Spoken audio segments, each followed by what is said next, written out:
third thing that's happening right now is that God is shaking. And that's what I want to talk around just for a moment in the shakings of God. They're not all bad. Someone said this, cliche is present far too often in seasons of transition, when we know less about the window of time in which we are living than we need to. Pep talks with little substance are insignificant value when everything that can be shaken is being shaken. I think that is what's happening right now. There is a shaking of God. Then they went on and said, ignorance is not bliss. It's not bliss.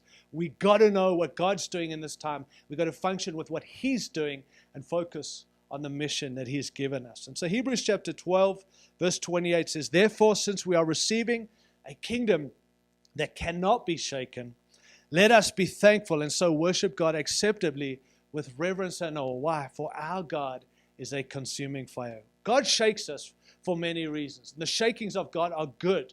They show us, reveal to us what's really inside. And we've seen some of that being revealed, and that's a good thing to be able to deal with some of our issues and hard attitudes and so on. But God also shakes us to sift us. And I think there's a big sifting taking place globally in the church right now.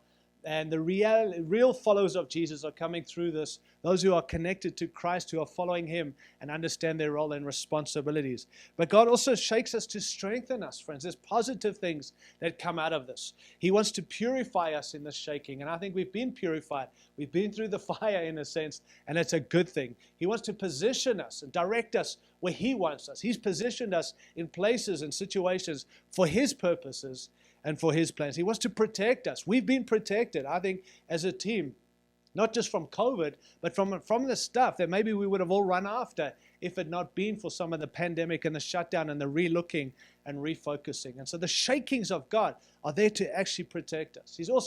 There's been a shaking to perfect us, to bring us to maturity. And I think we've seen the church having to mature and grow up. All of us have had to do some growing up, and that's a good thing.